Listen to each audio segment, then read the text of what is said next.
partners, Lighthouse and Yeehaw, I would like to welcome all of you to this virtual North Belfast Health Summit. Throughout the summit, we will explore key themes which impact on the health of local communities, as well as giving participants the opportunity to learn more about some of the projects taking place across North Belfast. This event is part of the executive-sponsored Communities in Transition, or CIT project, which involves communities from 8 different geographic areas, supporting ambitious initiatives that will build the capacity of individuals and groups to effect positive change for themselves and their communities. In North Belfast, the CIT areas are Ardoyne and New Lodge. Over recent years, community activists working alongside statutory agencies and government departments have worked hard to bring positive change, cascading tools to enable resilience at local level. As close-knit communities with a strong identity, shaped by a shared experience of division within the city, the communities have, over the last year, taken time to re-envisage their sense of place and how that sits within the future division for the city of Belfast. From appreciating the amazing built heritage of North Belfast to reconnecting to the River Lagan, local people are thinking about and living differently in this great part of the city. From the garden grid to the network of allotments that have become a place of sanctuary, renewal and sustenance over the last year, a time of such profound change for all of us. As unpredictable and unwelcome as COVID-19 is, it has served to remind us of the importance of health and well-being and the value of place. It has also allowed local communities to think about community safety in a world of uncertainty and the skills and resources that people, families and communities need to flourish beyond the limitations of negative experiences and structural inequalities. At a time when good mental health has never been more important, the Health and Wellbeing Programme within the Communities in Transition Programme has placed psychologists at the heart of the community, working with people as they reframe their thinking, change behaviours, and ultimately change their lives. Central to the change are the young people in Ardoyne and New Lodge. How they think and talk about themselves, their families, their friends, and their neighbours. Their plans and aspirations to the future are crucial to how we as a community think, talk, and plan for the future. I would like to pay tribute to the 84 champions and befrienders recruited as part of the overall programme. 31 champions and 53 befrienders who have contributed massively throughout this pandemic, when communities have shown great determination, support, and leadership at grassroots level. That's all I have to say, except to introduce the First and Deputy First Ministers who have kindly agreed to say a few words about the Communities in Transition Programme and the importance of the Health Summit in promoting and supporting positive change in local communities. Once we have heard from the ministers, we will then hand over to the panel chairperson, who will introduce the panel and commence the session. Thank you. Hello, everyone. As First Minister, I am delighted to welcome you all to this Health Summit, which is part of the Communities in Transition Programme for North Belfast. It is disappointing that we cannot be with you in person to listen and contribute to this very important issue, but we are grateful that through the medium of technology, we can continue to have opportunities to engage with projects like yours. In this challenging period, the Communities in Transition Programme is a particularly timely intervention. The initiative is a significant community-facing element of the Executive Action Plan on tackling paramilitarism, criminality and organised crime. It seeks to support communities and build capacity in areas which have been the most deeply affected by criminality and coercive control. And as part of the CIT programme, Ashton Community Trust has been delivering a health and wellbeing project. It is addressing underlying community and personal issues around mental health and wellbeing. Alongside this project, Ashton are also delivering interventions focusing on community safety, capacity building, and urban regeneration. This is very much a collective effort. It includes government, community groups, voluntary organisations, and individuals. The success of initiatives such as this depends on collaboration, and I applaud all those involved for their contribution. Thank you to Irene for the very kind invitation to speak with you today, And I wish you every success to the Health Summit, and I hope that you all find value from today's event. Hello, everyone. I'm delighted to have the opportunity to be part of the North Belfast Health Summit. Looking after our own health and well-being and that of others has never been more important. And there are many fantastic community initiatives helping to improve the health and well-being in North Belfast and beyond. As part of the Executive's Action Plan on tackling paramilitarism, criminality and organised crime, our Communities in Transition programme is supporting a range of important interventions in North Belfast. The 4 projects delivered by the Ashton Community Trust are aimed at building capacity and resilience within the New Lodge and Ardown. These priority themes were highlighted by the community through the co-design process, and we are committed to ensuring that the voices of local people continue to be heard throughout the delivery of the projects. This summit will support the development of a more strategic and impactful approach. It will help to address key issues impacting on the most vulnerable within our society and narrow the ground for those who would seek to hinder neighbourhoods from enjoying the benefits of peace. Community-based and community-informed interventions are vital in tackling issues around paramilitarism, criminality and coercive control. And we in the Executive remain committed to supporting this vital work. I want to commend Ashton Community Trust and its community partners for delivering this very worthwhile event and for all the interventions under the Communities in Transition programme to date. Thanks to you all. Hello, my name is Mark Hackett. I'm an architect working for Ashton Community Trust, and I'm the host here today looking at the North Belfast Garden Grid. So I'd like to thank the First Minister and Deputy First Minister for those kind introductions and for the Ashton Chair. And also just to introduce another short message from the Minister for Communities, Deirdre Hargey, who's also funding a number of social initiatives throughout North Belfast. And then we'll get into the session and we will also introduce our guest speakers as well. Okay, thank you. Thanks for inviting me to address you all today. I'm delighted to be part of the North Belfast Health Summit and to tell you about the work my department is leading on to reduce poverty and support the most vulnerable people within our communities. As Minister for Communities, one of my key priorities is to address economic inequality and minimise the impact of poverty and deprivation on people's lives.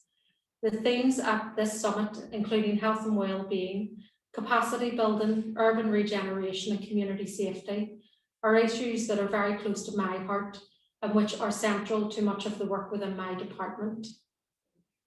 The actions and outcomes sought through this summit are closely aligned to the work my department supports through the Neighbourhood Renewal and Areas at Risk programme across North Belfast. These programmes provide £1.85 million of funding to around 25 projects working across North Belfast that seek to improve the outcomes in areas such as health and well-being, education, skills and employability, and community development. The impact of COVID-19 has been felt most acutely in areas suffering from the highest levels of deprivation, with increased levels of poor mental health and well-being across all age groups in our communities. From the start of this pandemic, I have sought to mitigate that impact as far as possible. And in February 2020, I advised that the budget for the programme would be protected for the 2020-21 and 21-22 years to help give certainty to funded organisations. We've also provided 2 tranches of advance funding to help funded organisations, including those in North Belfast, focus efforts on addressing challenges associated with the pandemic. We've also developed and introduced 3.8 million voluntary community and social economy sector COVID recovery funds to help organisations safely deliver essential services at this time. The organisations funded through these programmes were among the first responders providing vital services and support to communities in the midst of the pandemic and to support them to meet ongoing needs. My department supported a food box scheme which has provided additional funding to councils, Fair Share and other regional charities to ensure vulnerable people across the north, who have been impacted by the pandemic, have had access to food as they require. We've established the food parcel scheme to purchase £1 million of food and essential items, to increase capacity of community food providers and to provide those in food poverty.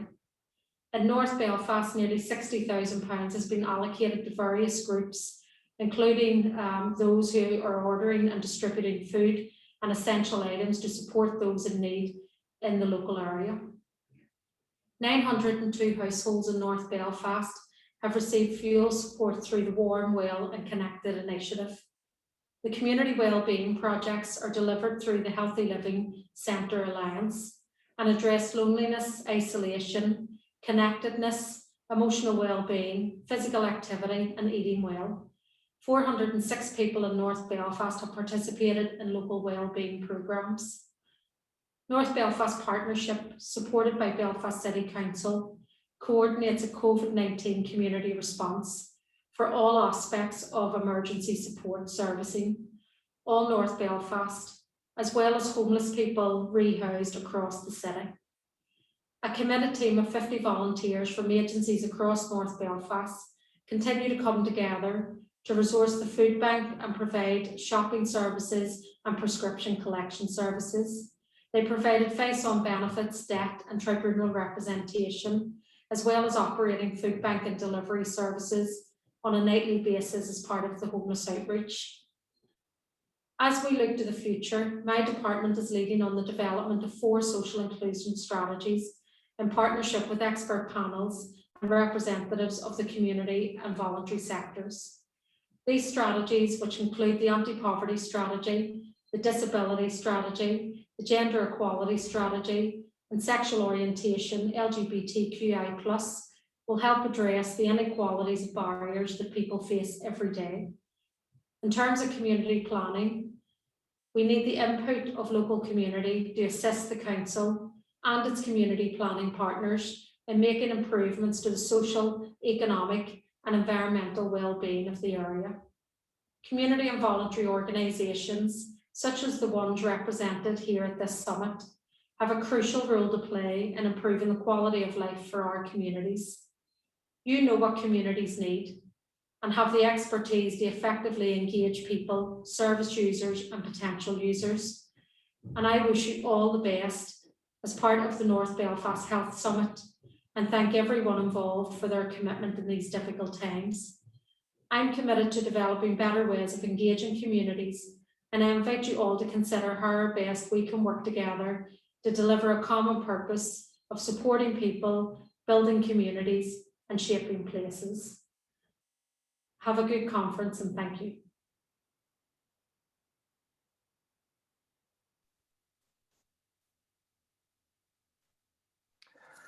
Hello again. It's good to have that endorsement from the ministers involved in the projects in North Belfast. So as I said, I'm Mark Hackett. I'm an architect working in Ashton Community Trust. I work in the Community Development Department. And this year we've been focused on an urban regeneration project, working in co-design with a number of other groups. I'm just going to click a button here. And we've been coming up with this idea of how to deal with underused and problem spaces within North Belfast. So I'm going to give a presentation now, I think, and then we'll introduce Jürgen and Aoife, our panel members. I'll introduce them properly later. We sort of want to get a discussion going from a number of people who have some sort of experience of how neighbourhood greening schemes work in other countries, and also looking at zero carbon, moving to a zero carbon future, and how we might think about that in the discussion as well. So I'll share screen now and get into the presentation, which will start to highlight what we mean by a garden grid. I just want to check that you can see that now. If I'm not, our host will shout out at me. So the garden grid is the idea that I'll explain now. That's the logo we've come up for it, but we started off calling it the North Belfast Plant Nursery, and I'll elaborate on what I mean by that. That means growing plants on a more commercial basis. It's part of the urban regeneration project, and we have worked with a series of community groups and partners within Ardoyne and New Lodge, which is the CIT area for the project. And through walking around with them, so we did spend most of early last year doing walks with a number of those people through the areas, looking at problem spaces, looking at leftover spaces in the areas, trying to work out what was the nature of the problem. There was many different types of space we discovered, and they had been trying, sometimes successfully, to deal with those spaces on their own, even though it wasn't their primary focus as community organizations to do that necessarily. A lot of them are dealing with youth or different elements of community development.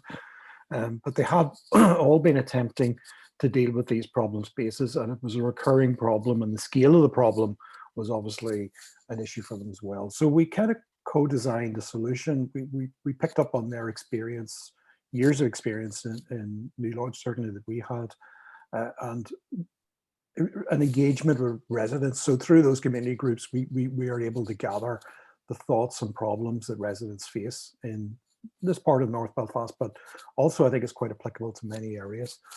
I'm going to talk through some maps now and try to explain the nature of the problem. Some of the people who are in the conference won't be from Belfast, and so this is just to explain Belfast a little bit to you. Belfast, a city of 300,000 people. It has been through a conflict up until around 20 years ago. That conflict lasted around 3 decades, but it also saw a period of deindustrialization and problems within the city that were growing in the 60s and 70s, as many cities did face at that time. One of the familiar problems that we've had is the introduction of urban roads. So this was probably a UK-wide phenomenon. Most other cities didn't necessarily do this in the same way to the same extent. But we built an urban motorway through our city, but we ended up building it quite late. So I just want to look at this map. This is a map of the northern part of Belfast, the city's hall. It is the centre at the bottom of the screen there. You've got the cathedral. Moving up from that, you've got a little building, a little courtyard building with green around it. That's Clifton House, an important keystone for this part of the city. It's the oldest public building in the city. You can see a jail and a courthouse up to the bottom, top right. So this area of North Belfast that has a series of grids connecting into the commercial core. You've got the river on the right-hand side, and you've got West Belfast to the left, obviously, and East Belfast across the river. And this is what happened over a period of 30 years. So pre-60s, pre-70s, the city was very connected. There was a working class population in dense terrace streets. And then with the road network, which was installed in the late 60s, the 80s, the 90s, these motorways were built through. The one on the left is the West Link, and it's sunken, and the roads go over the top of it.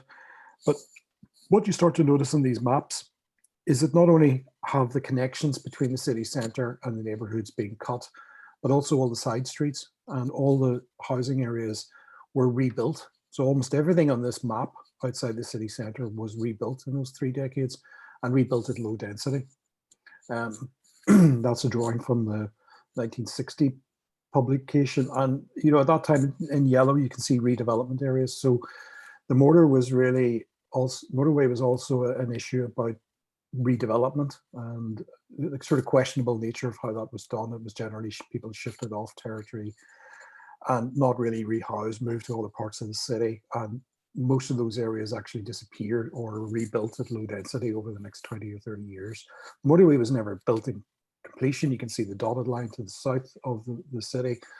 So that's the kind of legacy we face, and the legacy that has citywide is that areas of high deprivation, shown in darker area on the screen, those are centred on North and West Belfast and in and around the city centre, and they alternate between Protestant and Catholic communities. We are a relatively divided city in a sense, but those neighbourhoods all share a common problem in that they are surrounded by ring roads and motorways, and they're kind of cut off from the city centre. So we have a city centre which is quite vibrant, always did sort of maintain an office and retail base, but that was the strategy for regeneration in the last 20 years, has tended to be office and retail, not so much living, and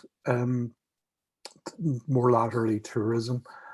But the problem we have is that city centre is disconnected from where almost everybody in Belfast lives. So it's disconnected from a series and ring of poor inner city neighbourhoods, And then the more affluent areas to the south, east, and part of north up near the mountain are disconnected in a major way and tend to use the car. So we have become a very Americanized city where driving in these motorways and large roads and driving through and in the city to do any everyday business is commonplace, and people aren't walking and cycling. So that's a kind of inherent problem that you need to understand about the relatively small city of 300,000 that Belfast is.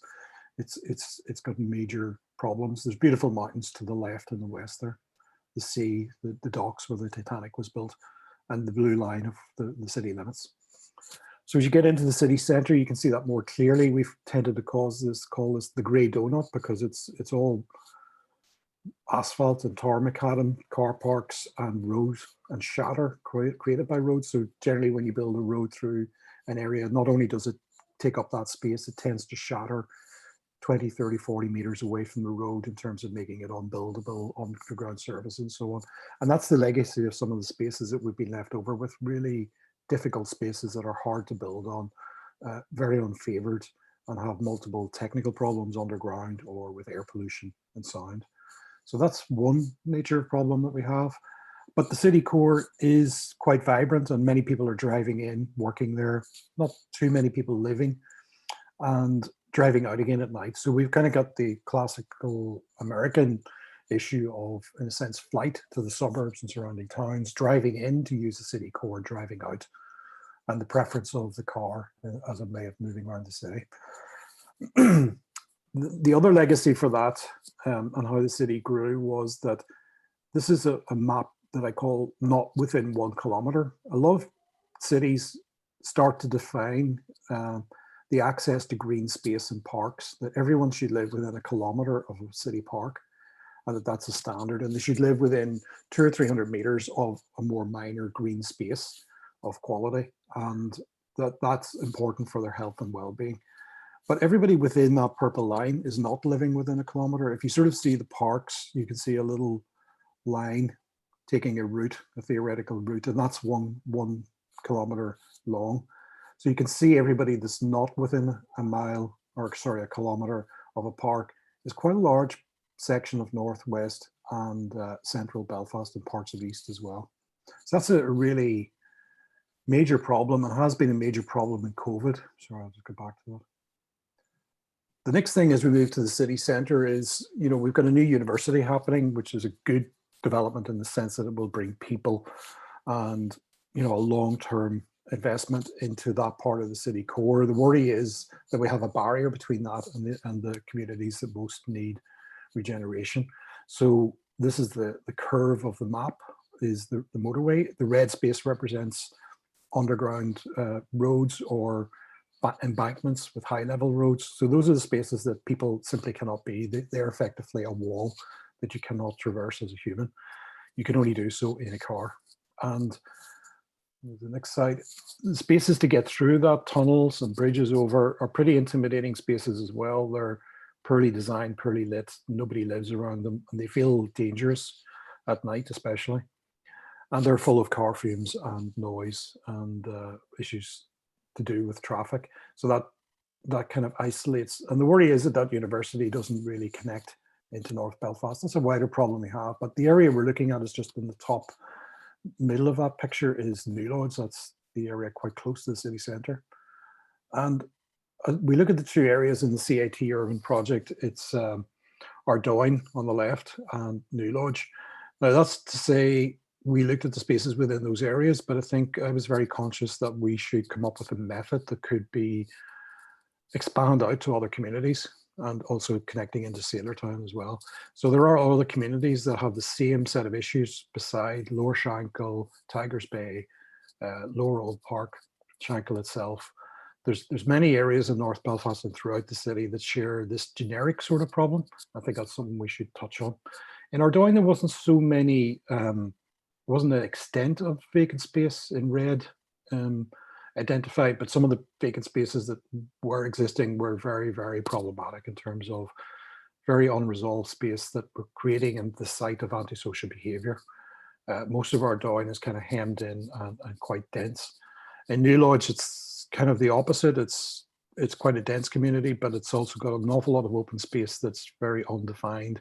It's got the motorway edge running across it, which creates a lot of problematic spaces in and around the city centre. And then we started to look around the university as well as part of that, because the community does run right into the campus.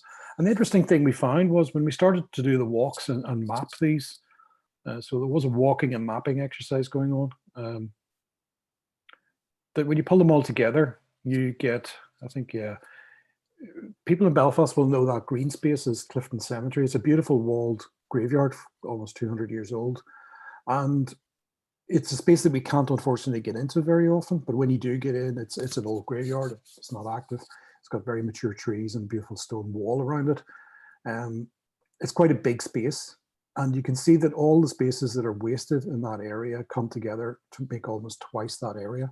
So we do almost have a latent city park if we could activate it, and it's another reason why you'll understand now the project we're talking about is grid. So we see this as a network or a grid laid over the city, and that if you could pull these sites together, not in physical terms, but in organizational terms, you would have something that's bigger than, you know, the sum of its parts. Then my mind turned very quickly to experience. I'd lived in Berlin for a number of years, and we've got Jürgen Pasek-Pur from Berlin today on the panel. And Berlin had a tradition of taking some of the bombed out Second World War sites that had been left for many decades. Communities and residents in many of the neighbourhoods started to, I think, originally to squat those, and I'd love to hear some more about how that happened from Jürgen. But I believe they kind of took ownership or squatted some of these sites that had been vacant. Because they might have been moved off at any point, they started to grow in crates. But the crates, the standard German milk crate that you can see there in black, had the advantage of being very standardized, so they could all stack together. There wasn't 20 different types, there's just one. And they would raise them up, they would raise the planting up to working level. So they were kind of creating mobile raised beds. It meant that you could take all that stuff away. You could take it home if you want, but you could also vacate the site if you needed to, if development was to happen on the site. So it's what we would call now pop-up, but this was being done 20, 30 years ago as well. And these are some images, I think, from Princessgarten, which is one of the most famous community gardens, as they're known, in Berlin.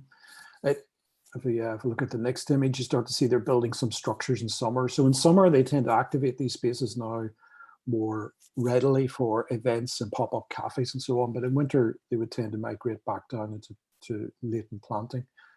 Obviously, an amazing resource for people living in a dense city like Berlin in times of COVID. But it was that sense of relief of having a neighborhood area where you could grow.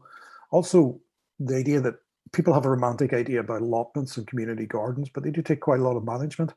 And this allowed people to have an allotment structure, 5 or 10 crates, but manageable, and they could contract up and down.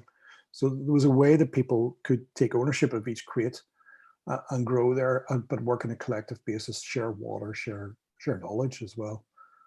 So we thought, well, and also you can see you can drive on vans. So there's various pop-up techniques of saying, well, if you want to activate a space for a community garden use, you might only want to do it 10 times a year. You can do that just by driving things on. But at the background of that, use it in a different way. But then we want to go back to the analysis here and saying, what are the categories of problems in both areas? So we sort of talked about parks that are not parks. So this is probably notionally thought about as a park in Belfast, would you believe? That's the motorway on the left. And once it was installed, the space is part of the highway department remit on the left, you can see, but the problem is that gets cleansed once a year. The grass on that gets cleansed once a year, and the rubbish is collected when the grass is cut once a year. The path then is partly within Belfast City Council cleansing and gets cleansed regularly. And on the right-hand side, you have some areas owned by the Northern Ireland Housing Executive who have a good maintenance policy. So you have 3 ownerships here in places, and nobody's looking after it, especially not against the West Link. So the West Link is a very problematic road in Belfast, but I think on a day-to-day level, its impact is that hundreds of thousands of commuters are allowed access through the city and a motorway, but nobody is taking care of the spaces left beside them, which is a bit of a damning indictment, I think. On the left, you can see fire setting, and that's just turning around. There's a kind of awful set of steps and ramps, which are, as you can see, are not taken care of as well. So these spaces are falling out of the cleansing rota of the city. And this is about 200 meters from our new university and about 200 meters from the city centre. So I think these always shock people when you realize that so many areas of our city are being utterly neglected in this way and are not being managed.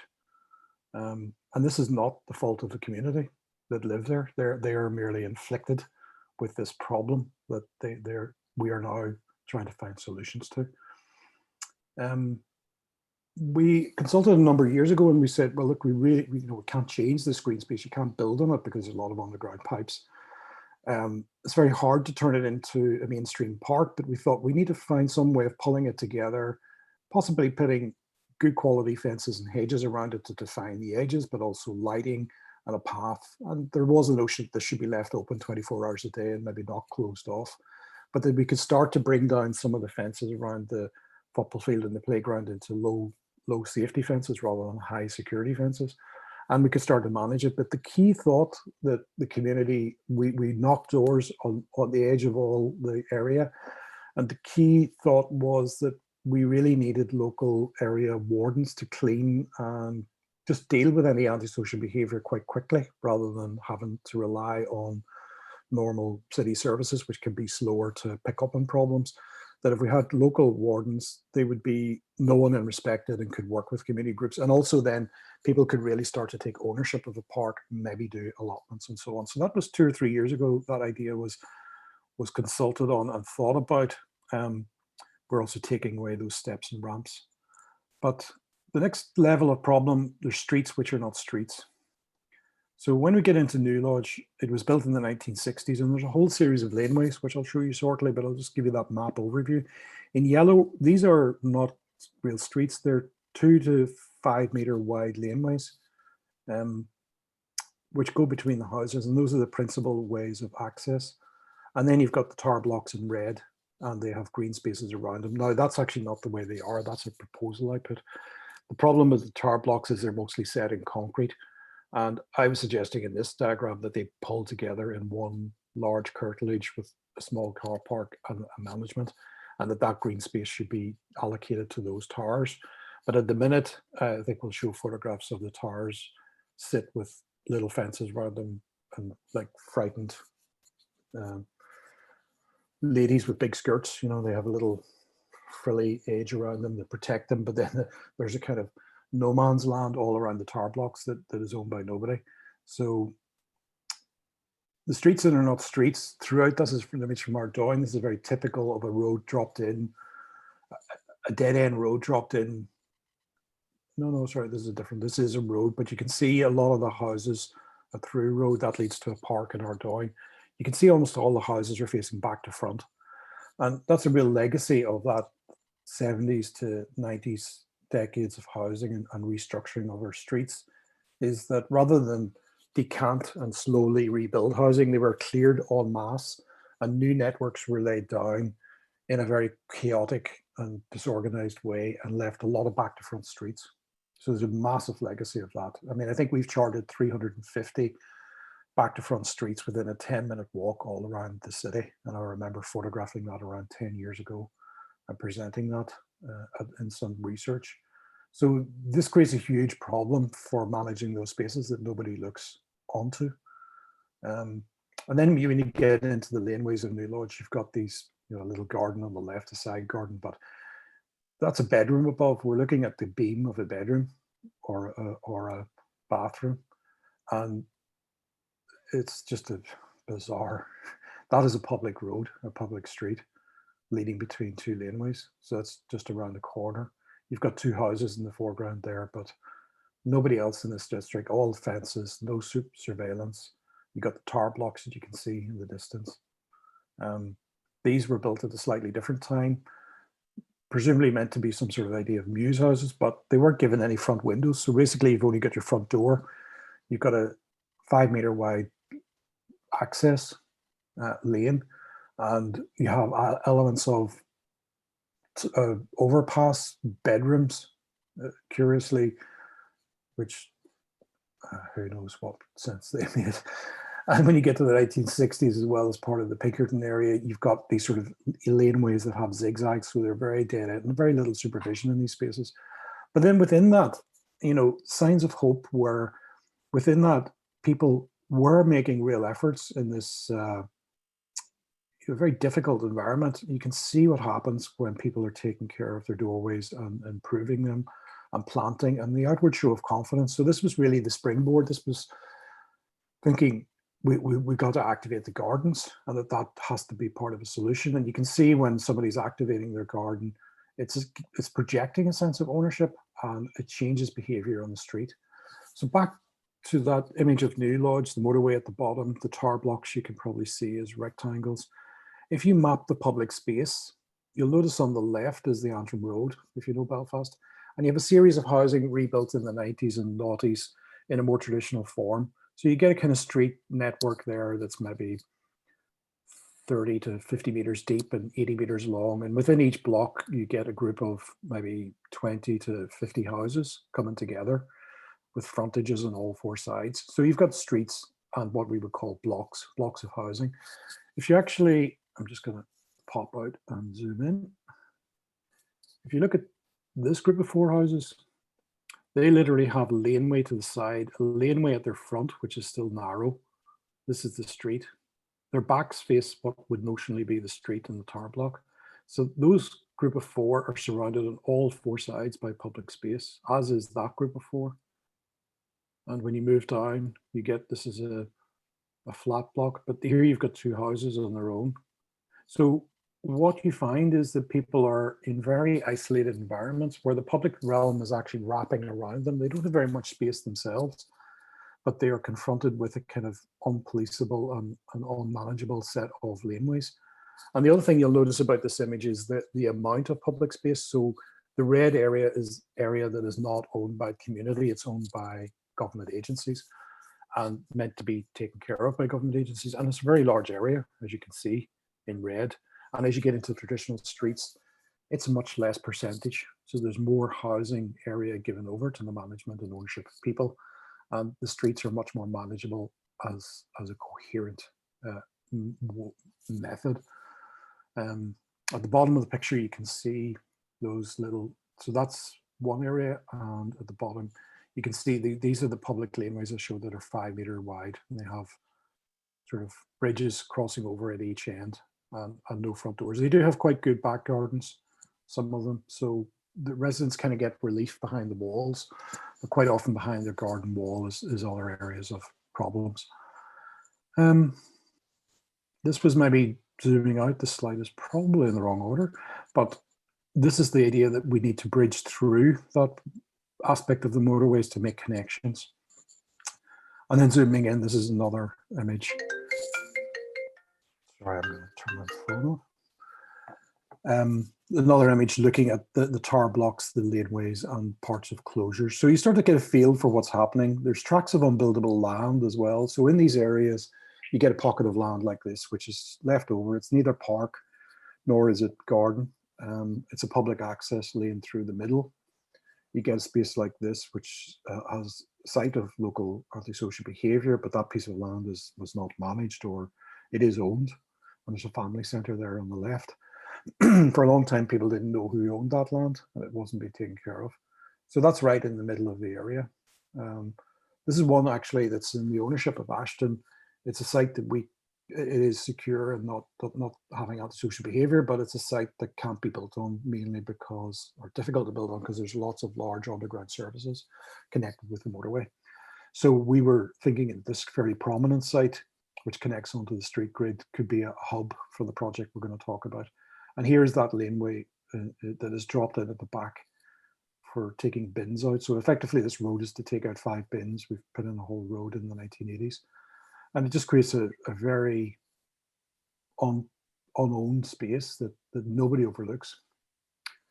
There was then a legacy of small pockets of previously planned amenity. So when the housing executive were building estates in the 70s and 80s, they did build an amenity, little triangles like this that would have been trees and landscape, but have gradually been, because they maybe weren't maintained, they weren't overlooked, they've been turned back into strips of bitmac.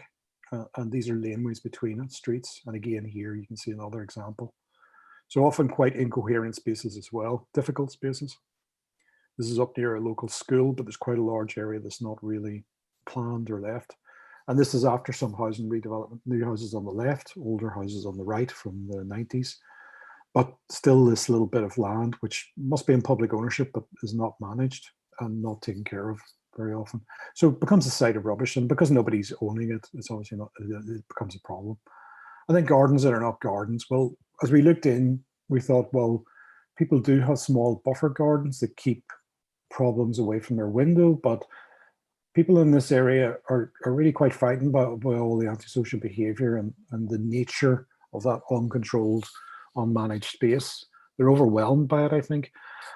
And that means that they don't really use their front gardens, which could be sort of done in better ways. And you can see then they collect rubbish. And here you can see the gardens aren't very big, but you could see from the earlier examples that you could change this and we could introduce lighting in the individual housing and so on. So we could obviously have better, you think when you do a laneway like that, you could come up with something better than cheap bitmac. You could possibly use stone here, but that wasn't done. And this is another little problem site. This is a site that is quite a nice garden and is looked after, but there seems to be some insurance problems. So this is down at the university, right in the community area. In the background, you can see new student housing going up, and just behind is a major new university. It's a beautiful little pocket of land that seems to be taken care of, but we can't access it very often. So it is looking at how can we get those spaces managed and open. So to summarize then, we saw that there was these grades of space. There was parks, streets or lanes, unbuildable land, small amenity areas, and the individual private gardens were possibly a catalyst for change that was not being thought about. The idea often being that, you know, we can do programs around the first 4 items potentially, but that people's private gardens would be the private problem. I think we need to get out of that thinking and realizing that we need to stimulate the private gardens and give people help, because a lot of people will need assistance. And if things are getting vandalized and broken, to give them confidence that they're actually being replaced and there's a mechanism for that. Then we looked down around the university and we realized that, again, there was an awful lot of scraps of land in the next couple of years that could be pulled together. And that's quite a stark image when you think that in blue is £330 million worth of building, and in green is the amount of space that is left over around pockets of roads. It's not maintained, it's empty sites, it's meanwhile uses, car parks, all sorts of space that can pull together. So we're now working actively with the university to see, can we pick up this idea of the green grid? So to go back to what the green grid is, I suppose, we would like to see a team with a head gardener and a small core team, and then a whole series of volunteers and apprenticeships. And I think in COVID times, we will be able to think about apprenticeship schemes, and that people could be learning quite a lot, and we could have throughput of people with a garden grid. So this core team would have a number of hubs around some key sites there. They have power and light and storage. And then they rove around during the week and days, and they take on more and more of these green spaces. So they might go and manage them 2 or 3 times a week. They might work with some of the bigger spaces and open them up to public on a curated basis so that the public can get into them at certain times of the week. And then the hubs might be the site of more open access for local communities to grow. But then they would also work with a token scheme. And I'll maybe try to get off. No, I'll just stay here. They would work with a token scheme. And so, for instance, gardens like this, you know, residents would be given a series of starter packs and pots and hanging gardens and maybe access to wiring for lights and so on. We would try to give them some resources and an ongoing resource so they can go to the garden grid 2 or 3 times a year and pick up their pack or token and get a starter, and they're encouraged, but they can also then do gardening clubs and learn more. It's also a way of, you know, with elderly people or people who are maybe, especially in the last year, are isolated, that they might be able to at least start to use the front garden. They then, people passing, they start to get know their neighbours again.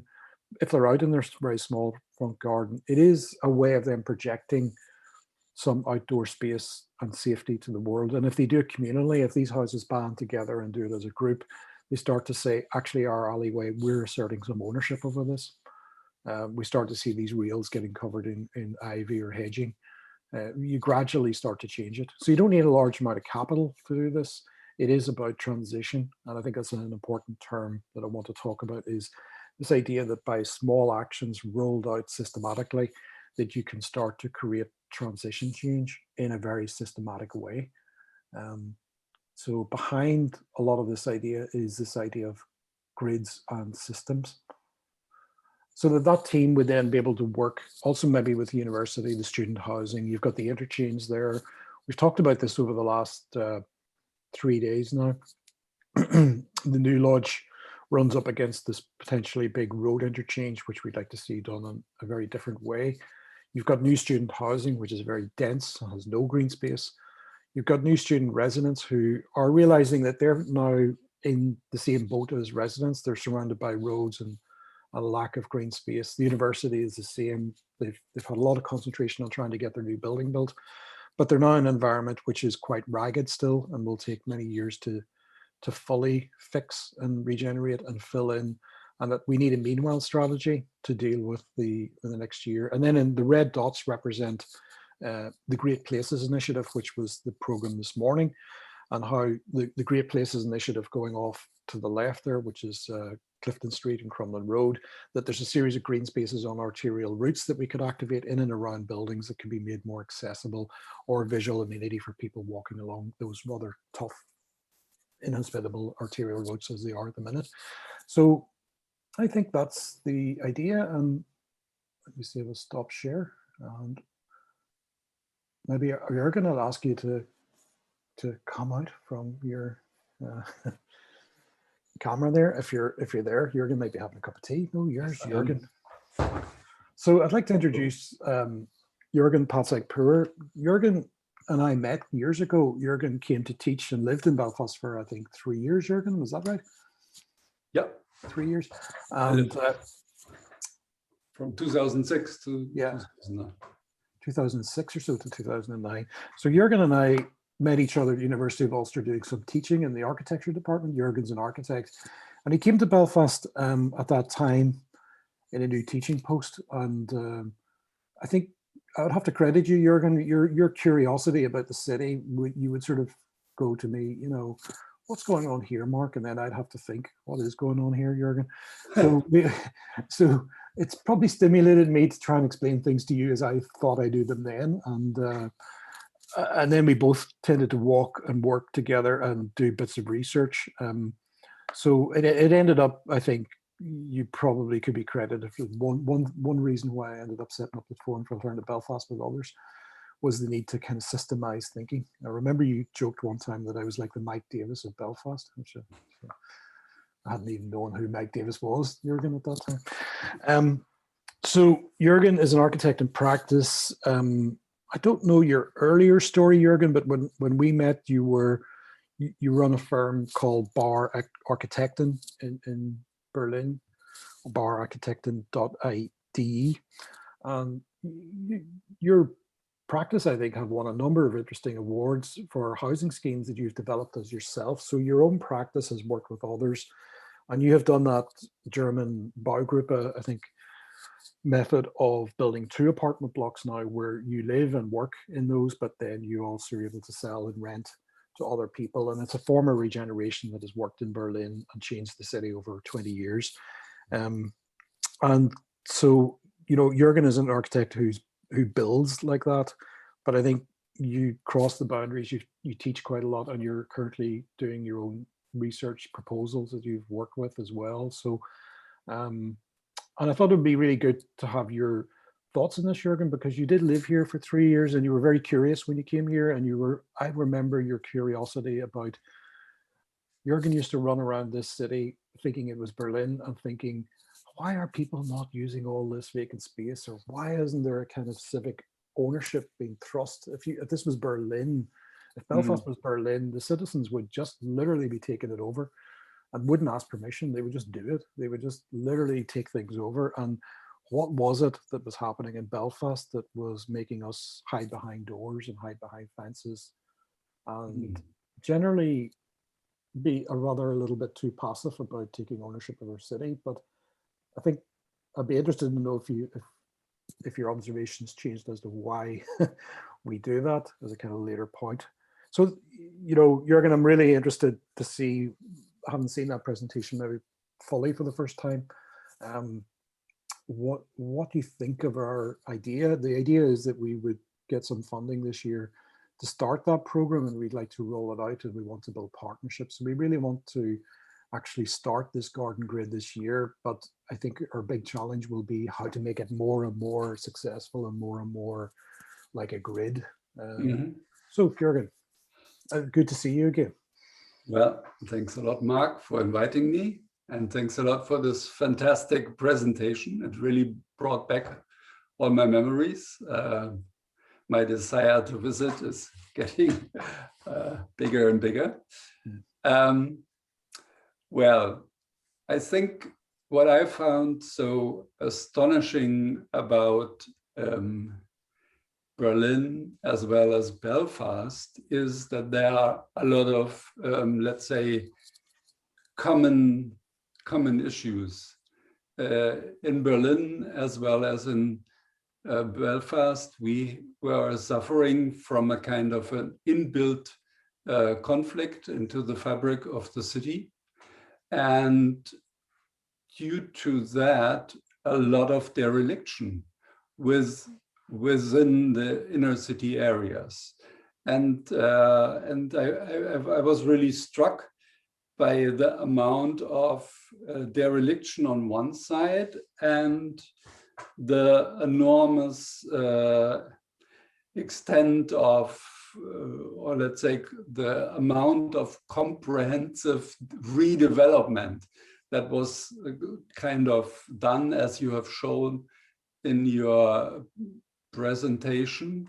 And this, of course, causes or leads to all these sometimes difficult situations in the urban fabric, where one planning system stops and the next hasn't really started. So you have all these in-between spaces that no one really looks after or no one really cares. And of course, these kind of spaces that are leftover spaces, I mean, sometimes they're just there because there are buildings left, but then on the other hand, there are these kind of spaces where different, let's say, structures conflict with each others, and then leftover spaces are created.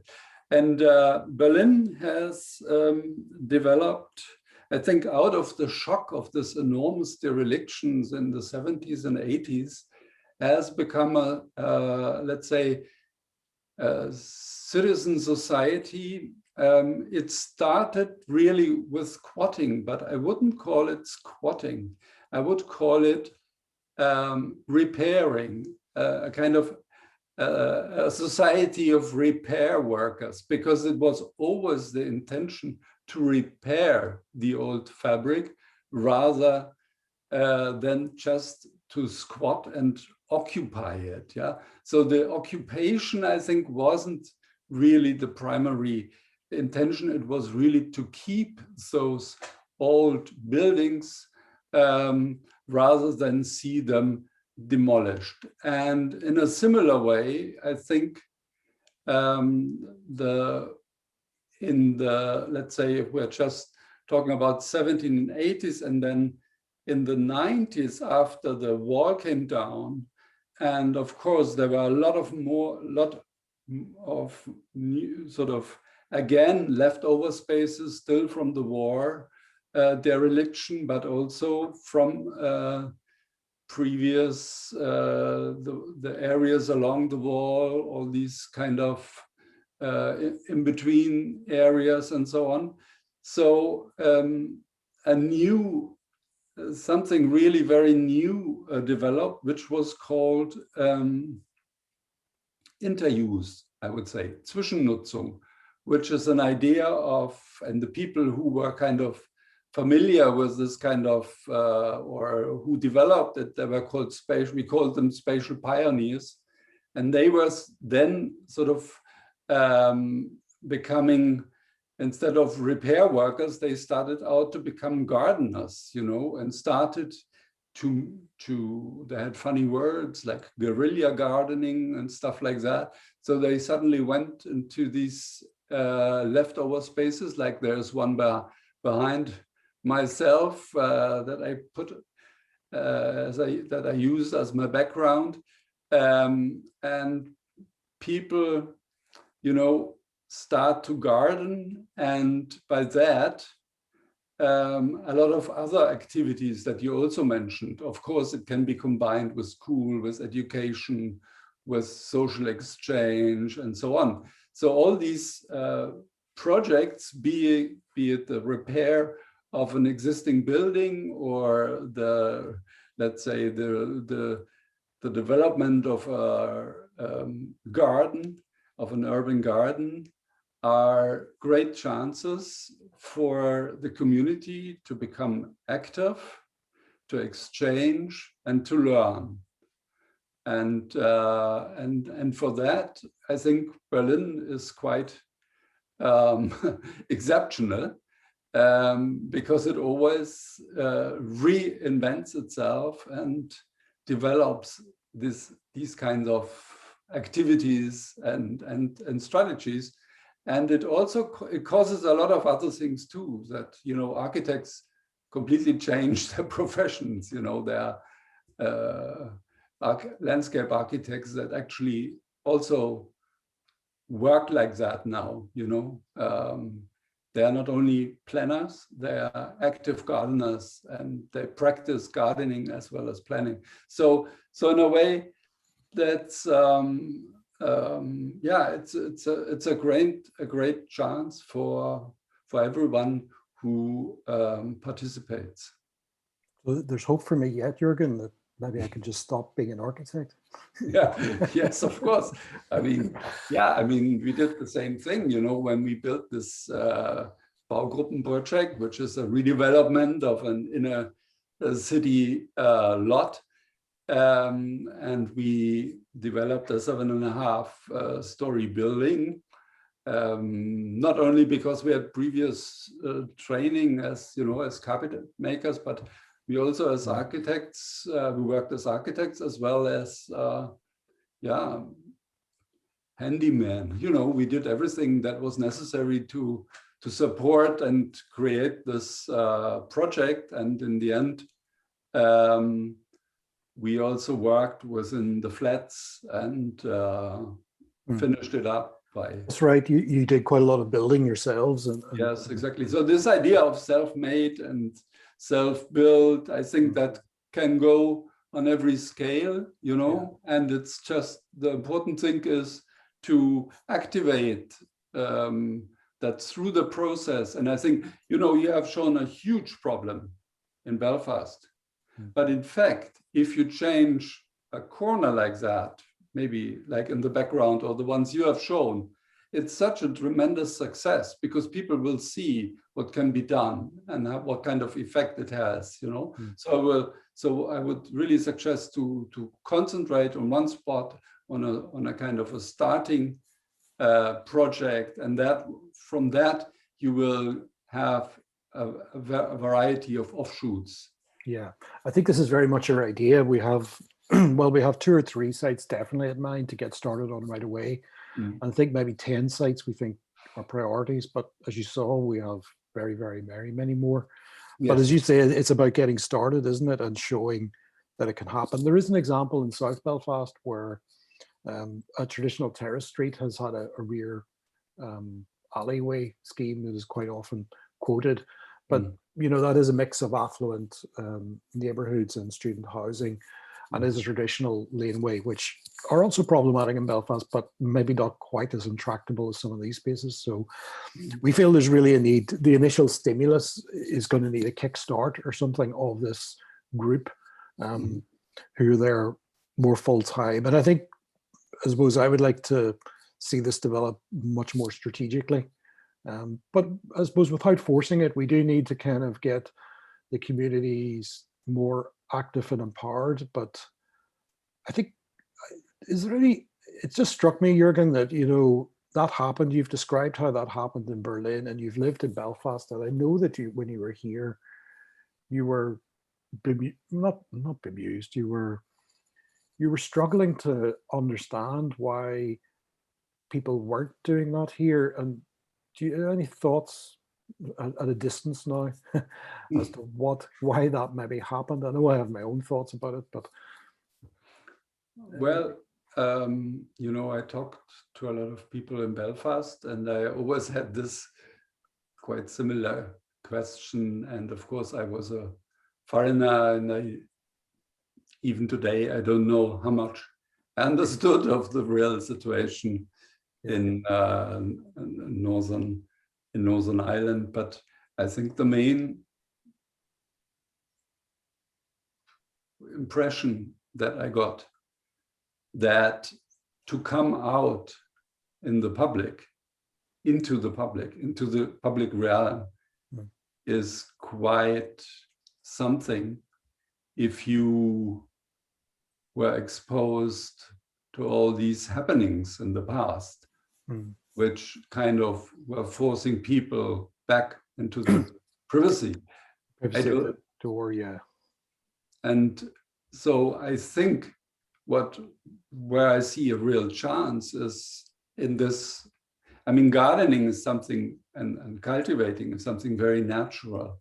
And through this kind of natural activity, I could really imagine that it could also have some kind of, let's say, healing effects or something. Yeah, that even without thinking you are in the public, you do something in and for the public.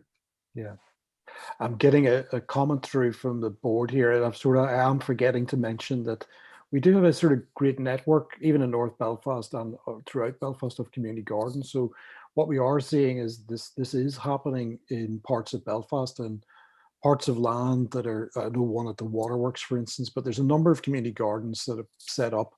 I think one issue with them is that, you know, they've tended to happen in certain locations which are somehow open to that, and then they gather people who are active in managing them and getting that buy-in. So it's not to say that we're not getting that happening in Belfast, but I think it's always been very difficult, as you know, Jürgen, to make it happen in some of these inner city neighborhoods. And I got up against things like the West Link, you know, where the noise and dirt and air pollution are an issue. It's harder to imagine. It's a much more aggressive environment to try and tackle with plants against that large structure.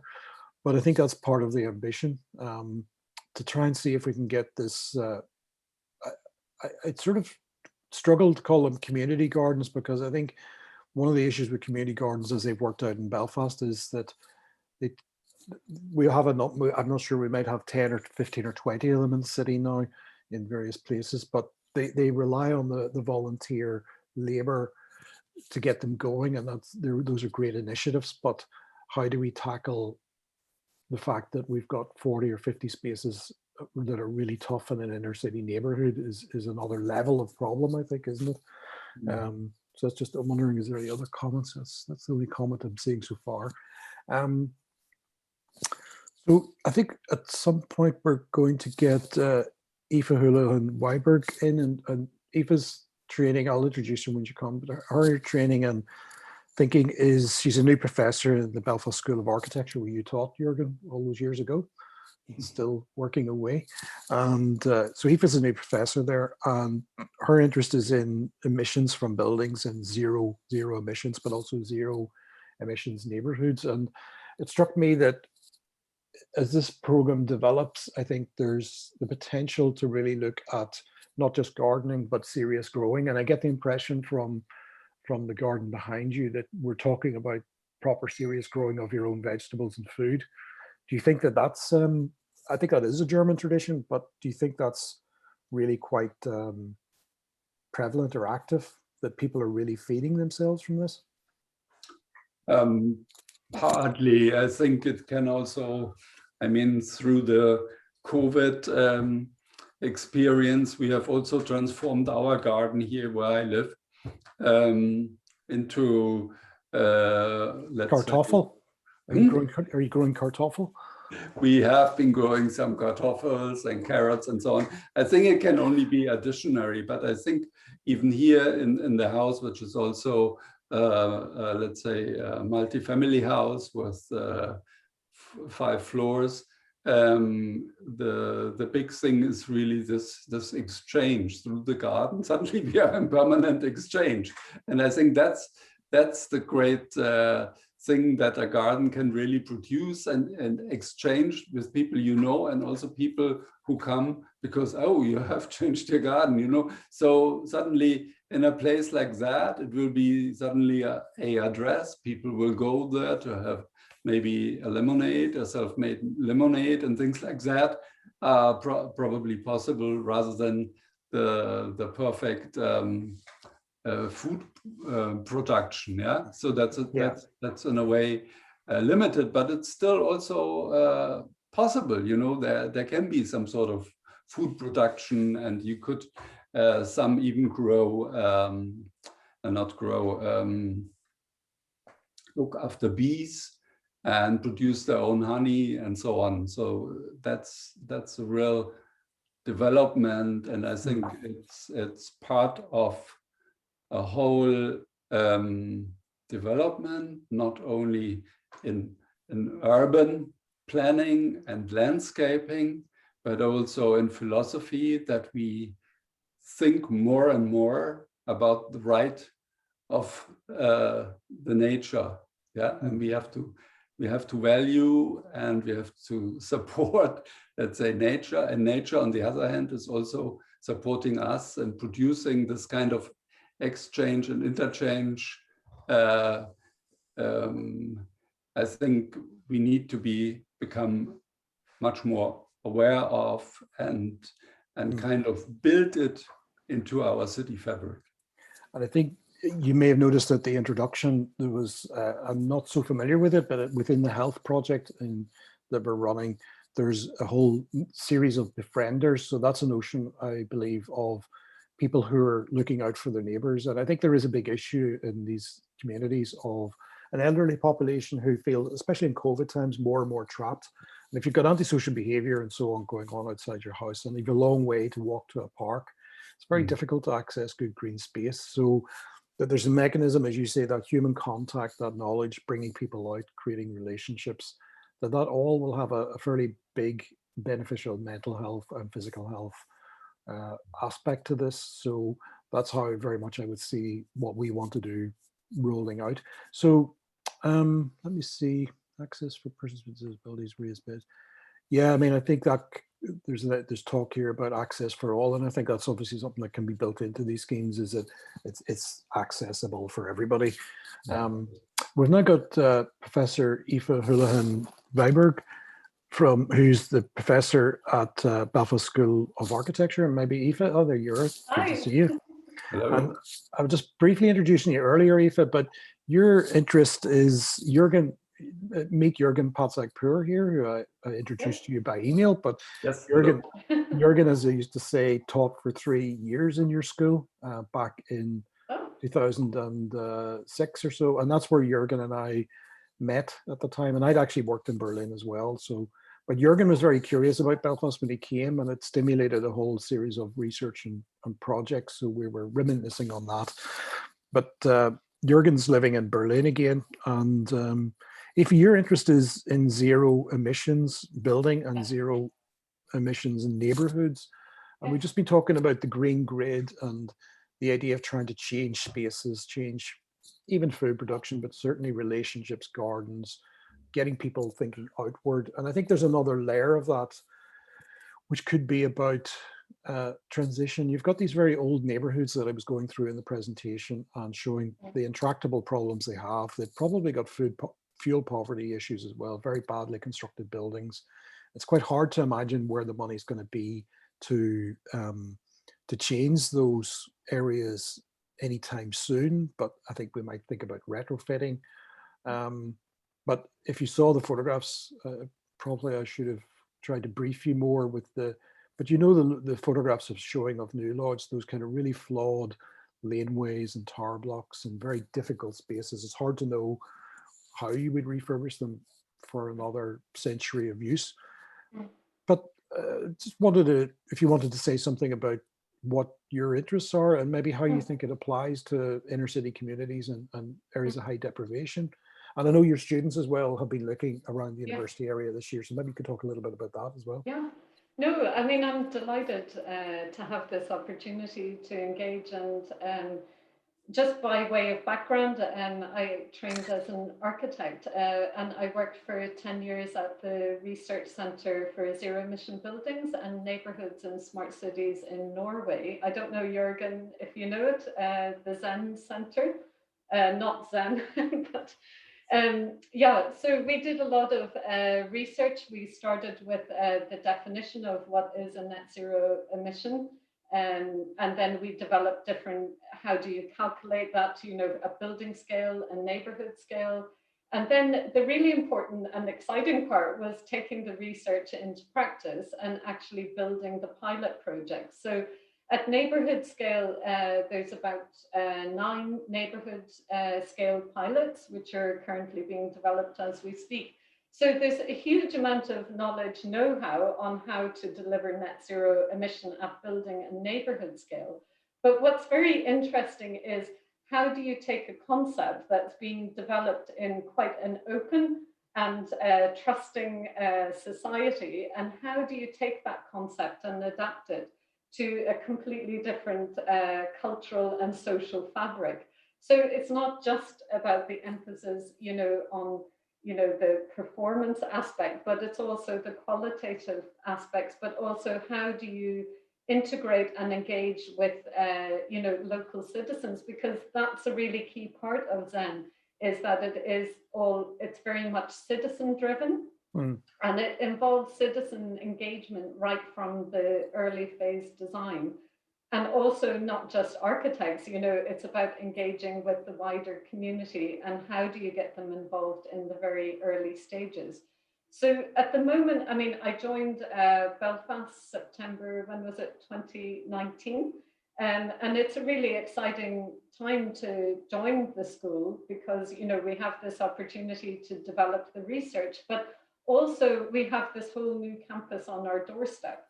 And it's about, well, why don't we try to, develop the idea of a net zero emission project around the campus? So it's not just the new build at the new campus building, but how do we engage with the wider community? So this question became very interesting for me, and I thought, well, I really would like to engage the students in this process. So that is actually the theme of our vertical studio. So that's how I met Mark. So the students have been terrific, you know, firstly developing knowledge on what is zero emission, but also trying to develop different mini Zen clusters. So they're smaller sort of neighborhood proposals that are all looking at different aspects. So one of the smaller Zen clusters is looking at, for example, urban farming, and that's how we connected with Mark. And the idea there is about identifying these sort of pockets of disused spaces and how to transform them into places that, you know, can create a place, you know, for community engagement, but also potentially could be used, to generate urban farming, but it could be electricity generation, you know, on facades, roof gardens. So we've been looking at a lot of opportunities there to engage not only with the immediate site, but the wider community. And another initiative that's also sort of developed from this is a new project called Architects of Change, where we really, one step in the process is empowering the students with new knowledge on what is net zero emission. But secondly, how do, you know, people who are in leadership positions, you know, for example, in the Belfast City Council, but other, you know, stakeholders, how do we develop knowledge in a way that's easily understandable for them? So we're looking at developing a sort of a training manual to sort of like make it easy for people to understand what is ZEB, what is Zen, and what are the steps to sort of get there. So I'm curious, Aoife, could you even give us a few practical examples of how the pilots are working? I mean, you're talking about energy generation, or imagine you're maybe also talking about the beginnings of retrofit of houses to try and make them more energy efficient. But obviously you can imagine there's lots of higher tech and lower tech ways of doing it. But for a community, say the Garden Grid project was working, and then we started to talk about a zero emissions neighborhood being developed, as you've talked about around the campus. If you were trying to do that in real life, what would be the tangible things that residents might engage with in first in those pilots? What could you give us some?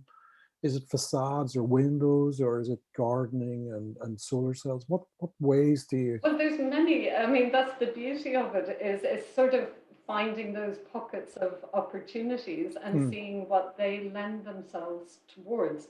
So it could be, you know, say with the group that you were engaged with our students, so they were looking for pockets of disused spaces that potentially we could have, you know, vertical PV generation. It could be horizontal, like rooftops. So they started with sort of mapping around, not, like I said, the campus building is new, it's already been sort of designed, but around there's so many existing buildings, and what qualities do they have that lend themselves to a range of different strategies? So it could be that, for example, they, oh, he has an example for me. You know, I just thought I'd put that up there actually, because that's the map that we were looking at. Yeah.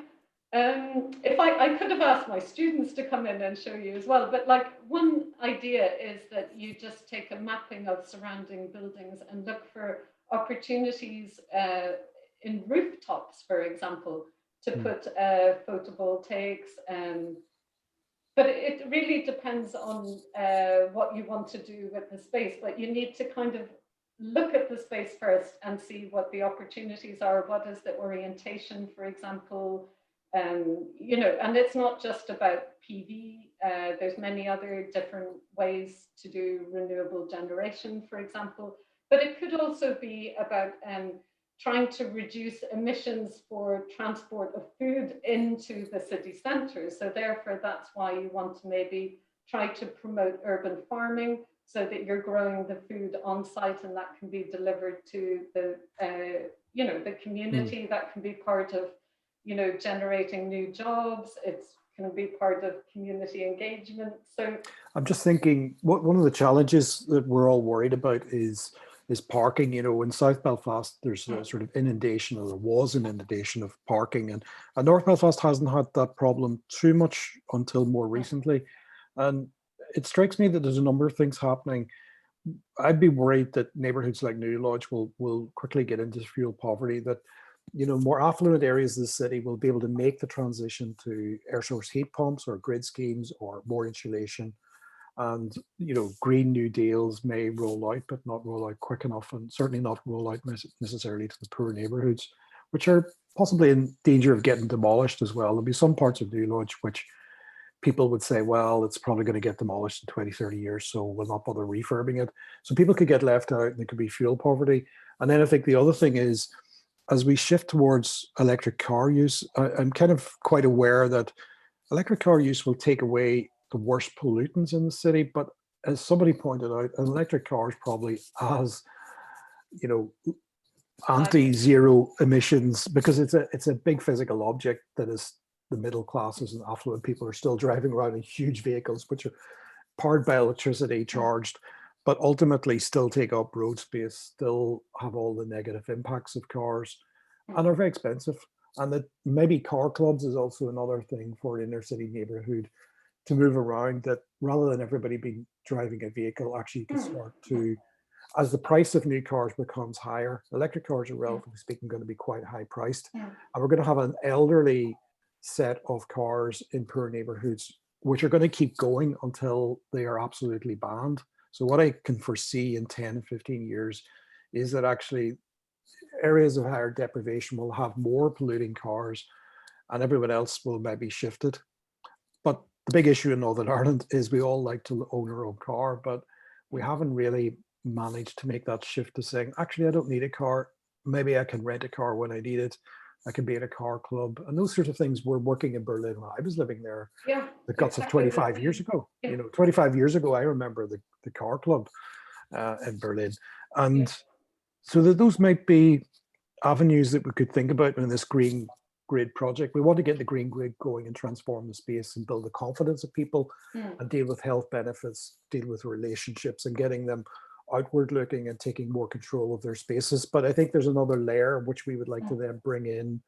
As you say, I think there's a great, as an architect, I always find it very strange that people want to put PV cells on roofs, especially when roofs are often the place that are difficult to access. They tend to be the things that keep water out, which is one of the things us architects struggle with sometimes in the past. We always had leaky buildings. You kept getting sued for your leaky buildings. But it seems to me that what you mentioned there was, vertical walls, of which there's probably very many. The idea of just putting up a grid and solar cells within gardens and with blank wall spaces is a very good technique because it allows the cells to be moved, changed, rolled around. Whereas when you put them on pitched roofs, not only do they not necessarily kind of look bad quite a lot, but they interfere with your roof. And they're quite often, as you know, Aoife, they're not always pointing the right way because it's surprising how often people... Well, that's the thing, when people talk about, the key thing with any ZEB is that you have demand, you have emissions from operation, and then you have embodied emissions from materials, and you're essentially trying to achieve a balance by renewable, it could be electricity supply or renewable energy supply. And most people just immediately think of PV, but there's such a wealth of new technologies available, and that's why you need to really understand the site first and what it's lending itself to, and then you can start to develop solutions that are appropriate for that. So it's so much more than just PVs on the roof, and that's where it's so important to develop these palettes of different solutions that are so driven from the context in which they're being developed. Do you know? And that's true because the physical nature, we've always pointed this out with residence parking schemes and various other things that are problematic in the area, is that you have to actually analyze the area. Each area is different. So whether you're in a grid of streets or possibly in the likes of New Lodge, which is a very unusual typology, or in the tower blocks, they're a whole different set of problems. But I think for me, it's an interesting layer. Have you noticed that, Jürgen, in Berlin, that people are, is there any sort of feeling that this network of spaces in the city is also developing into zero emissions? But of course, in Germany, you're quite far ahead in terms of generating PVs, for instance, was certainly quite popular decades ago even. Well, the most innovative thing or project that I have been working on is the redevelopment of a part of the former airport of Tegel. And there, I think they try to go into this zero emission, it's purely only for access for cycles. You have mobility hubs and so on. It's a quarter for, I think, at least around 10,000 people. And the concept is a so-called foam city that sort of sucks up all the wetness from the raining and stores it. But then this idea, the foam city, completely transforms also the public space, because you have all these detention areas, you have completely new sections through the street, which has to do with you say trickling down? And yeah, the permeability of the streets. And some are even built underneath, so you have almost like a basin, so water is kept and so on. But then, of course, where do you put them? How does this interlock, well, let's say, with shops, or where can you, or I mean, there are a whole lot of questions that arrive from this kind of new thinking that is, it's interesting one in Belfast as and well. so on. So, and then of course, if you have no more traffic, only traffic from, let's say, for police, fire brigade, and stuff, and only for maybe people who are disabled, then you have a completely different public realm, which might also be a great chance. I'm quite interested to see how it's going to be. I mean, we planned it all, and now it's going to be transformed. They want to build it all in wood. Yeah. And I think we need to get a few people on a train.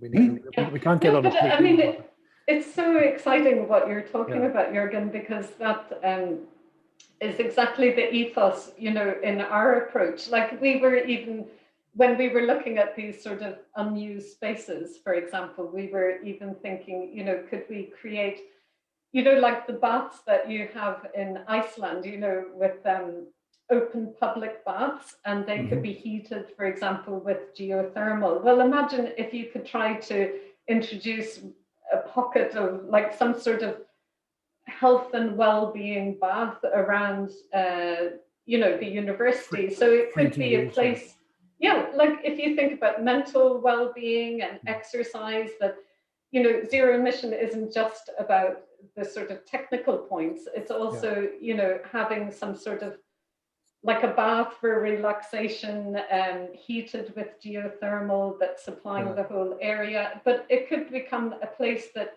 the local community would feel they can come and engage, as well as students. And I'm going to read out some comments here from the chat. I'm being copied through some of the questions, which I can't see all the questions, so apologize to viewers. I'm not able to read all the questions, but some comments coming through. I wanted to read out one. Where is it? Small wins through the projects like Garden Grade could help inspire and break down the fatalism that exists in poor communities. So I think there is a kind of fatalism. I would pick up that comment, whoever's made it, that we need to overcome that. It's people are very much closed behind their doors at the minute and feeling, taking over unloved spaces. There's a fearfulness about stepping out of line here. It's better to ask for forgiveness than risk being denied permission. That's very true. Is this the kind of thought that can become a new landscape for Belfast? Well, I'd like to think so. One of the reasons we call it a garden grade is I would like this thing. We can't use the word viral anymore, but 2 years ago I would have said, you know, great to have a viral network of the idea that it would just spread in a more systematic way. Of course, the word viral has a very negative connotation this year. Legacy of conflict, post-conflict blues, people have lost a sense of empowerment. Apathy with great sadness becomes opportunity. The windowless house fronts in Mark's presentation support what you say about the public realm, Jürgen. Yeah, Jürgen was making the point about a fearfulness of coming out in the public realm, and that I think everybody in Northern Ireland has a kind of problem with that. We only come out in the public realm in very curated, you know, we have Culture Night in Belfast, which is very successful, or pop concerts, or things that you go to and are made. Sometimes we go out and protest, you know, good protest, bad protest, whichever type of protest you're going to go on, but it doesn't happen that often. But apart from that, there isn't really a sense that everywhere in Northern Ireland we really take ownership of our town squares, our villages. So I noticed this issue in villages, towns, throughout the country. You know, there's a sense that there's a road runs through it. There's a lot of traffic. The businesses and people haven't really lived on the high street of the villages anymore. They've moved to the periphery of the village. And you get a same sort of thing happening where we're not really taking a sense of our streets and our ownership of space back, and that is palpable in these neighbourhoods rolling out through. So it is about a slow process of changing all those things and transitioning. And I suppose the message everybody's saying here is, if you're making that point in the pilots, and Jürgen, you were making that point from the start of Berlin, which is transition, which is you start. You simply have to start, and out of starting, a series of things will happen as long as you get the process. And you don't really need to know the end of the game. You may have ideas and projection about where you want to go to, but actually just taking the process and letting it grow will empower people and will start to change and create new and unexpected relationships about what you could do. So to me, I think, you know, Aoife, earlier discussions today and even yesterday, in the area, we've got this huge interchange risk, which is a massive and potentially incredibly negative project if it goes ahead in its current form. But we have presented an alternative, as I think you've seen, which could project a completely different positive rollout of how we would run the next decades. But it does feel like, you know, especially with COVID, people are thinking a little bit, when we get out again in some shape or form, what do we want? What do we want to change? We've kind of, I think everybody has realized that a lot of things didn't work before COVID. You know, COVID just merely exposed a lot of weaknesses. As I said, even about my own self and my own, God, I've been talking about my own weight problems. You know, COVID just exposes all the negativity of the Western world, you know. It hits poor communities harder. It's, you know, if you've got health problems, it's going to hit you harder. It's a virus that almost seems designed to hit humans only in the late 20th century problems that we're still in the 21st century. And it should really pause to make us think that the way we were going wasn't right. So a lot of people who say, oh, I wish we can get back to normal. I'm sort of thinking, well, yeah, we want to get back to a normality, but a different normality maybe, where we've really taken stock. So I think that's where the communities in transition has been a very difficult thing this year to deliver through COVID. But I think there is a feeling, I think, in many communities and community organizations that we've got to try and start doing things differently, that things weren't working here for a long time. You know, our planning system and our infrastructure system in Belfast seems paralyzed. In fact, you know, we simply seem to not be able to deliver change fast enough. And it seems to me that a grassroots movements could maybe show the way. As you said, Jürgen, you know, just getting started creates confidence, doesn't it? Just getting a start creates confidence in people that they can start to change things. I wonder if there's any more comments. I think that's the ones I'm catching through. But I think the point that somebody's making here is, out of, you know, the post-conflict blues, the lack of sense of empowerment, apathy with great sadness, comes great ops. So I think that means opposites and opportunities. Yeah. I think that's a comment that's well made there by an audience member. We probably could wrap up if we want. Is there any other thoughts that, Jürgen, do you want to kind of wrap up even? Just one more thing. I think we learned a few things from COVID. That, for example, we need some kind of, it doesn't make sense to bring down the state-owned, let's say, infrastructure. We need some kind of foundational infrastructure. There's also a group in Britain that really works on it. I read a lot about it, foundational economy. We need that on one side, but we need also, what we really need to introduce is this kind of free space, for civil enterprise, and that's what maybe, if you want, you could learn from Berlin, that there's this permanent invention and reinvention of how to occupy free and previously empty spaces, be it all buildings, be it buildings from the 60s and 70s now, be it empty lots, be it in between buildings and so on. And by that also we have not only pop-up gardens, we have also pop-up theaters, or you suddenly have different ways of engaging. And I think this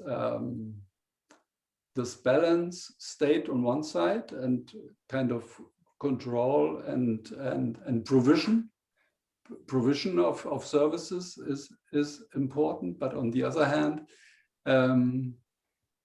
self-activation, we maybe need this self-activation and empowerment of people to become active and create the urban space we want, because that's the social space that we can only create it by ourselves. There's no state that can provide that. There are areas in Belfast, you have fences on two sides, and in between there's green. And then sometimes, as you said, a gardener is opening a door and then mowing, the in-between grass and things like that. And then you wonder, is that still necessary? Things have changed. There's a whole of fencing still going on.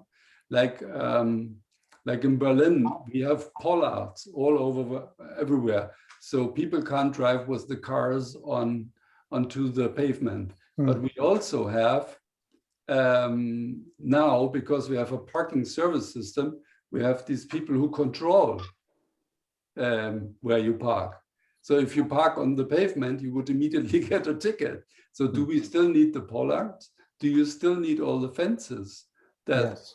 I think we really need to reevaluate, such a strong,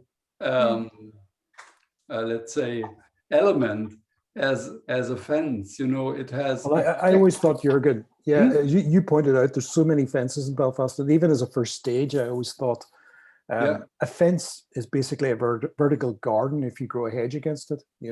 Suddenly a fence becomes a hedge, and that would be a positive transformation of it, yeah. But are you allowed to do that and things like that? That's where you should just do it, I think. Question, but I think, for example, the fences. There are so many fences, and I always wondered, are they still all? Oh, they're still all here.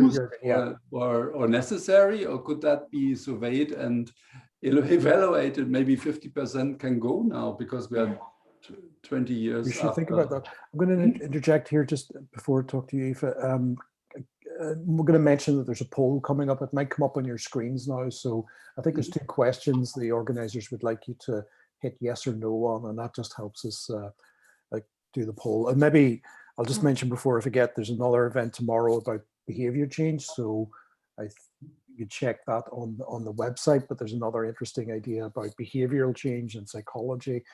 Again, where we can take ownership of what we do. Aoife, some closing comments from yourself, maybe? No, just I think there's a huge, opportunity, I think, post-COVID, because I believe most people would have a certain new appreciation and a hunger for green space. And would want to see more greenification in the city, and how that potentially can be linked with lowering emissions. I mean, there's huge opportunities there. So I think this is wonderful, and I think it will have even more importance going forward. But I agree with Jürgen. Down with the fences. Down with the fences, yeah. I know. See, this is one of the problems you face. We're actually working on a project of putting more fences up at the minute. But it's part of that legacy of completely uncontrolled laneways that shouldn't be there. But what we're trying to do is block them and turn them into a garden, actually, so it's managed. But it just shows you, this idea of putting up fences is a very hard thing to change in this country. But it's certainly one of the industries which we could, fences. It's a homegrown industry. We should really be making the darn things rather than importing them, shouldn't we? Okay, I think we could draw to a close there. I mean, I think there's great potential there. And I was going to say, Aoife, you're relatively new to the university, and the university is relatively new to this neighbourhood, and you'll be moving in a real sense in, well, maybe you're there at the minute, but you'll be moving in a real sense in October. The campus will open. So the university campus will open. And I think we've got to see it as a transition point too. The campus will open, and some things will be shiny and new, and some things around it will be still quite problematic for quite a few years. But I think if we think about the wider neighborhood, there is Yeah. opportunities to see Absolutely.